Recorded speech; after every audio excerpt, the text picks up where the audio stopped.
2026 നിയമസഭാ തെരഞ്ഞെടുപ്പിൽ UDF അധികാരത്തിൽ വരുമെന്ന ചിന്ത വന്നതിനു പിന്നാലെ തന്നെ നിലവിലെ MP-മാരെല്ലാം രാജിവെച്ച് MLA സ്ഥാനത്തിന് വേണ്ടിയുള്ള തയ്യാറെടുപ്പിലാണ്. MLA മാത്രമല്ല, മന്ത്രിസ്ഥാനവും വളരെ വലിയ രീതിയിൽ മോഹിക്കുന്നുണ്ട്. അതെല്ലാം നടപ്പിലാവുന്നു. ശുദ്ധ തോന്നിവാസമാണ് അങ്ങനെയാണെങ്കിൽ. കാരണം എന്ന് വെച്ചാൽ ഇവരൊക്കെ പലതവണ MLA-യും MP-യും മന്ത്രിയാണ്. ഇതിൽ കൂടുതൽ എന്താ വേണ്ടത്? എൻ്റെ ഫ്രണ്ട്സ് എത്ര യൂത്ത് കോൺഗ്രസ് വേണ്ട ഒരു പദവിയും കിട്ടാതെ നടക്കുന്നത്, കല്യാണം പോലും കഴിക്കാൻ ഒന്നും അല്ലാത്ത കാര്യം. പെണ്ണിട്ടില്ലല്ലോ ഇപ്പോൾ. മറ്റേ പഞ്ചായത്ത് മെമ്പർമാരായാലേ പെണ്ണിട്ടുള്ളൂ, അല്ലെ പെണ്ണിട്ടില്ലല്ലോ. എത്ര ആളുകൾ. അപ്പൊ ആ സാഹചര്യത്തിൽ അവർ MP സ്ഥാനം രാജിവെച്ച് MLA സ്ഥാനത്തിന് വേണ്ടി മത്സരിക്കുന്നു. അതുണ്ടാക്കാൻ സാമ്പത്തികവാദി ഉണ്ടായിട്ടുണ്ടല്ലോ കേരളത്തിൽ. അല്ല, അത് പിന്നെ സ്വാഭാവികമാണ്. MLA-നെക്കാട്ട് വലുതാണല്ലോ MP. പാർലമെന്റ് മെമ്പറല്ലേ, നിയമസഭാ മെമ്പറല്ലേ. അപ്പൊ അത് പിന്നെ നമുക്ക് മനസ്സിലാക്കുക. ഇത് തോന്നിവാസം എന്ന് പറയും. ഇങ്ങനെയാണ് ലീഡറിനെ കോൺഗ്രസ്സുകാർക്കും പൊതുസമൂഹത്തെ വളരെ ഇഷ്ടമായിരുന്നു. പക്ഷെ ലീഡറിനെ ഒന്നും അല്ലാതാക്കി കളഞ്ഞു കഴിഞ്ഞാൽ ലീഡർ മോനെയും ലീഡറും സ്ഥാനാർത്ഥിയായി. ലീഡർ രാജ്യസഭയിൽ മത്സരിക്കുമ്പോൾ, രാജ്യസഭ മെമ്പറായിരിക്കുമ്പോൾ തൃശ്ശൂർ മത്സരിക്കുന്നു. മുരളീധരനെ അവിടുത്തെ സിറ്റിംഗ് MLA-നെ രാജിവെപ്പിച്ചുകൊണ്ട് വടക്കാഞ്ചേരി മത്സരിപ്പിക്കുന്നു. അതേപോലെ തന്നെ മുകുന്ദപുരം എന്നുള്ള കോൺഗ്രസിന്റെ ഉറച്ച സീറ്റ് പത്മജനെ മത്സരിക്കുന്നു. 3 പേരും തോറ്റു. അതുകൊണ്ടാണ് ലീഡറിന്റെ ഡിക്ലൈൻ തുടങ്ങുന്നത്. അതുവരെ മുഖ്യമന്ത്രി സ്ഥാനം പോയിരുന്നു എന്നേ ഉള്ളൂ. ലീഡറായിരുന്നു കോൺഗ്രസ് ഏറ്റവും പ്രമുഖനായ നേതാവ്. ഈ രീതിയിലുള്ള ഇങ്ങനെ തോന്നിവാസങ്ങളാണ് പലപ്പോഴും കോൺഗ്രസിനെ ഇല്ലാതാക്കിയത്. അതാ അതിലൊന്നാണ് ഇത് നടക്കുന്നതെങ്കിൽ കലാകാലം ഇവര് തന്നെ മന്ത്രിയാണോ? ഇനി ഇപ്പൊ അടൂർ പ്രകാശിനെ പോലുള്ള ആളുകൾക്ക് ചില സമുദായങ്ങളെ സ്വാധീനിക്കാൻ പറ്റുമെന്ന് പറയുന്നു. അയാൾക്ക് ഈ കോൺഗ്രസിനോട് എന്തെങ്കിലും സ്നേഹം ഉണ്ടെങ്കിൽ ആ സമുദായത്തിൽ നിന്ന് തന്നെ ഉള്ള വേറൊരു ചെറുപ്പക്കാരെ ഒരു ബന്ധങ്ങൾ ഉപയോഗപ്പെടുത്തി കൊടുക്കലേ വേണ്ടത്. MP എന്നുള്ള ജില്ലാ സ്ഥാനമാണോ? ഗ്രീൻ ചാനലിലൂടെ ഇറങ്ങി വരാം. എന്തൊക്കെ കാര്യങ്ങളാണ്.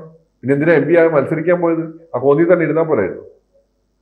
അദ്ദേഹം പോയതിനു ശേഷം കോന്നി നഷ്ടപ്പെടുകയും ചെയ്തു. അപ്പൊ ഇത്തരം തോന്നിയാസങ്ങൾ നിർത്തേണ്ട സമയം അതിക്രമിച്ചിരിക്കുന്നു. പിന്നെ ഈ അധികാരത്തിൽ വരുമെന്ന് എന്താണ് ഉറപ്പ്? ഇപ്പം അവിടെ ഇലക്ഷൻ ജയിച്ചോട് കൂടിയിട്ടാണ് എനിക്കൊക്കെ പിന്നെയും ചിലപ്പോൾ സാധ്യത ഉണ്ട് തോന്നിയത്. പക്ഷേ നിങ്ങളിപ്പോൾ നോക്കുന്ന സമയത്ത് ആഫ്റ്റർ ഓൾ പിണറായി വിജയന്റെ ഒരു പെർഫോമൻസ് ഒക്കെ ജനങ്ങൾക്ക് വലിയ പ്രശ്നമില്ല. അത് അവിടുത്തെ ഒരു കാരണം ഇപ്പൊ ഫോണൊക്കെ ആയിട്ട് ബന്ധപ്പെട്ട് നല്ല കണക്ഷനും കാര്യങ്ങളൊക്കെ വരുന്നുണ്ട്. റോഡുകൾ നന്നാക്കുന്നുണ്ട്. അല്ല, കേന്ദ്രത്തിൽ ഇന്ത്യ മുന്നണിക്ക് സമാനമായി തന്നെ കേരളത്തിൽ ജമാഅത്തെ ഇസ്ലാമി, SDPI കക്ഷികളുമായി കോൺഗ്രസ് കൂട്ടിച്ചേരുകയാണ്. അങ്ങനെ ആവുമ്പോൾ LDF-നെ പരാജയപ്പെടുത്താൻ കഴിയില്ല. അല്ല, അതുകൊണ്ട് കാര്യമില്ലല്ലോ. ഇവിടെ മുസ്ലിംസ് വിചാരിച്ചുകൊണ്ട് മാത്രമേ ഇലക്ഷൻ ജയിക്കാൻ പറ്റും. മുസ്ലിംസ് വിചാരിച്ചാൽ കോൺഗ്രസിന് തോൽപ്പിക്കാൻ പറ്റില്ല, LDF-ന് തോൽപ്പിക്കാൻ പറ്റില്ല. കാരണം LDF-നെ സംബന്ധിച്ച് മുസ്ലിം വോട്ട് പണ്ടേ അവർക്ക് നിർണായകമല്ല. ഇവിടെയുള്ള സകല മുസ്ലിങ്ങളും ക്രിസ്ത്യാനികളും എതിരായിരുന്ന സമയത്താണ് VS ഈ പാർട്ടി ഉള്ളിന്ന് വലിച്ചുകൊണ്ട് 2 സീറ്റിന് വ്യത്യാസം അധികാരം VS നഷ്ടപ്പെട്ടത്. അതാ കാണിക്കുന്നത്. അപ്പൊ CPM-ന് സമയം ഇവര് നിർണായകമൊന്നല്ല. പക്ഷെ ഒരു കംഫർട്ടബിൾ മെജോറിറ്റിയിലേക്ക് പോയാൽ ചിലപ്പോൾ ആവശ്യമായിട്ട് വരും. മാത്രമല്ല ഇവരുടെ ഇടയിൽ വോട്ട് ബാങ്ക് ചോർച്ചുണ്ടായിക്കൊണ്ട് മുസ്ലിങ്ങളിൽ നിന്നും ക്രിസ്ത്യാനികളിൽ നിന്നും ചെറുപ്പക്കാരും പെണ്ണുങ്ങളും LDF-ന്റെ ഭാഗമായി മാറിയിട്ടുണ്ട്. അപ്പൊ അത്ര എളുപ്പമൊന്നല്ല ഇവർ അധികാരത്തിൽ വരുമെന്ന്. നിങ്ങൾ ആരാ പറഞ്ഞത് അധികാരത്തിൽ വരുമെന്നത് അത്ര ഉറപ്പ്? പക്ഷെ പിണറായി വിജയൻ ലാസ്റ്റിൽ ഇപ്പം ഇഷ്ടംപോലെ പോസ്റ്റർ അതൊക്കെ അടിച്ചിറക്കിയിട്ടുണ്ട്. അത് വെറുതെ അല്ല, ഫോണൊക്കെ തരക്കേടില്ലാത്ത സർവീസാണ്. OTT തുടങ്ങിയിട്ടുണ്ട് ഫോണിൽ.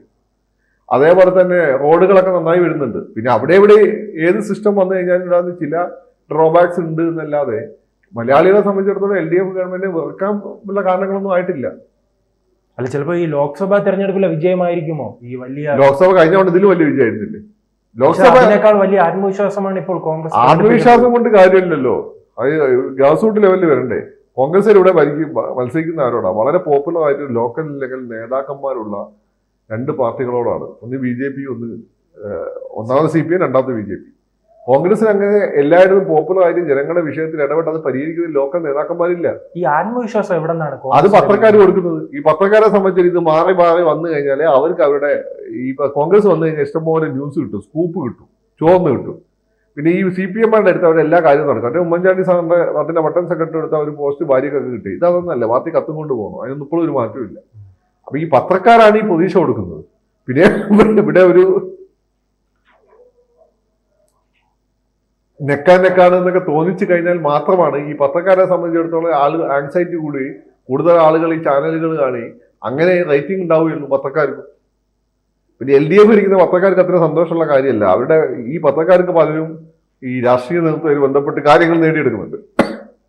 അത് പറയുമ്പോൾ ഭാര്യയ്ക്ക് നോട്ടറി ആയിരിക്കാം, അങ്ങനെ പലതും നേടിയെടുക്കുന്നുണ്ട് അവർ. ഇതൊന്നും CPM ഭരിക്കുമ്പോൾ അത്ര എളുപ്പമല്ല. നല്ല കാര്യം.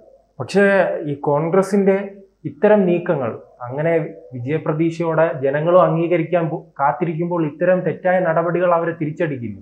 അതെ, ഈ അതെ. UDF ഇപ്പോഴേ ഇങ്ങനെയാണെങ്കിൽ അധികാരത്തിൽ വന്നാൽ എങ്ങനെയായിരിക്കും എന്ന് ഞാൻ ചിന്തിക്കില്ല.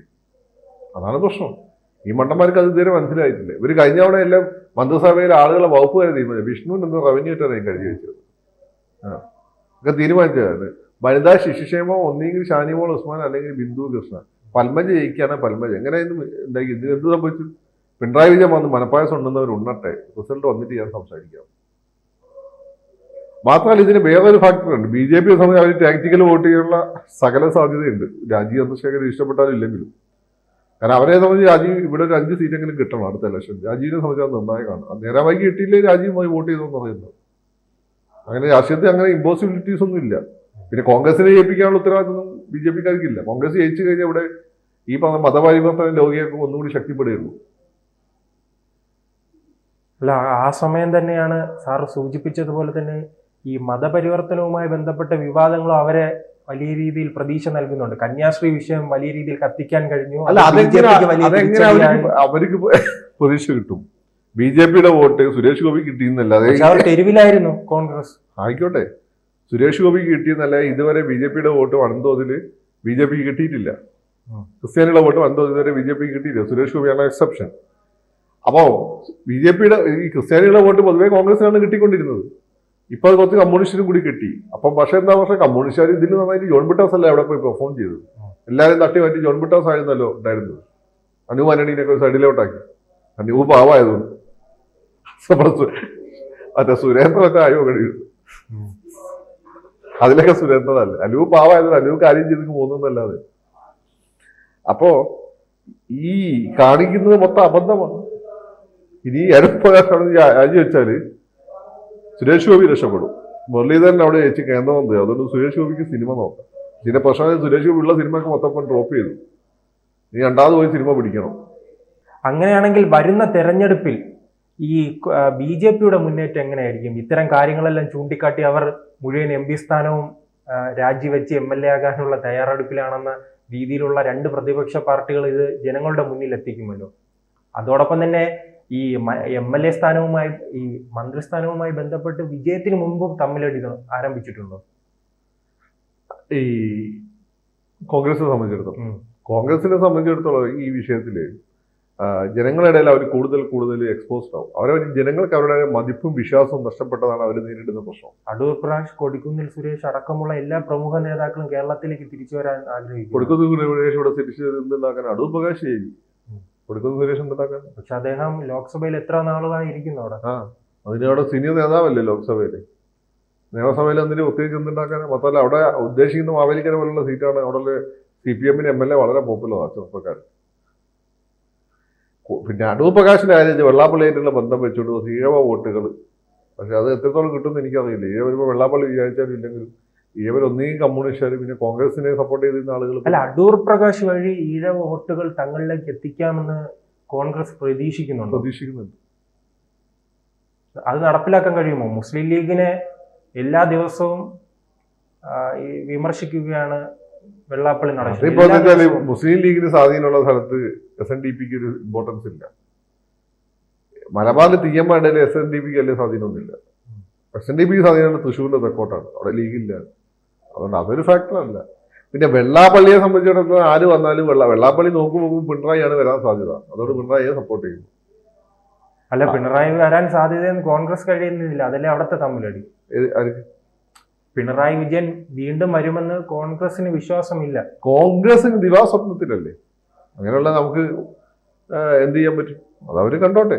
പക്ഷേ എന്തിനും അവർ ജനങ്ങൾ വോട്ട് ചെയ്യണം. ഇത് ഈ ഗവൺമെന്റ് എന്താണ് കുഴപ്പം? പെൻഷൻ കൊടുക്കുന്നുണ്ട്, കാര്യങ്ങളൊക്കെ കുഴപ്പമില്ലാതെ നീങ്ങുന്നുണ്ട്. പിന്നെന്താണ് കുഴപ്പം? കണ്ണൂർ രാഷ്ട്രീയ സംഘർഷം അവസാനിച്ചു. കഴിഞ്ഞ ഈ ഗവൺമെന്റിന്റെ സമയത്ത് ഒരു വർഗീയ കലാപം പോലും ഉണ്ടായിട്ടില്ല. പക്ഷേ ഈ ഭരണവിരുദ്ധ വികാരം ഒരു പരിധിവരെ ഇല്ലേ? ഭരണവിരുദ്ധ വികാരമൊക്കെ എന്നൊക്കെ പറയുമ്പോൾ അത് കഴിഞ്ഞ തവണ ഇല്ലായിരുന്നു. അതൊക്കെ എന്ന് വെച്ചാൽ ഇലക്ഷൻ സമയത്ത് ജനങ്ങൾ നോക്കും, തമ്മിൽ ഭേദമാണ്. കഴിഞ്ഞ തവണ പ്രതിപക്ഷ പാർട്ടികൾക്ക് ജനങ്ങൾക്ക് മുന്നിൽ ഭരണവിരുദ്ധ വികാരം അവതരിപ്പിക്കാനുള്ള ഒരു സമയം പിന്നെ ഇഷ്ടം പോലെ സെക്രട്ടറിയുടെ മുന്നിൽ മൊത്തം അടിയായിരുന്നില്ലേ ആളുകൾ മൊത്തം TVന്റെ മുന്നിലായിരുന്നില്ലേ? ആ സമയത്തല്ലേ സ്വർണ്ണക്കടത്ത് വിവാദമൊക്കെ ഉണ്ടായിരുന്നു. ആളുകൾ മൊത്തം ഇന്ന് കണ്ടായിരുന്നു. എന്നിട്ട് എന്തായി? അപ്പോൾ ആളുകൾക്ക് വിശ്വാസമില്ലാതാണ് പ്രശ്നം. 2 CPM അവിടുന്ന് ഇവർ സമരം ചെയ്തതാണ്. CPM ചെയ്തത് ഓരോ വീട്ടിലും മാസ്ക് കൊണ്ടു കൊടുത്തു. അതുപോലെ ഈ അസുഖമുള്ള ആളുകളെ പിന്നെ ആശുപത്രിയിൽ എത്തിച്ചു.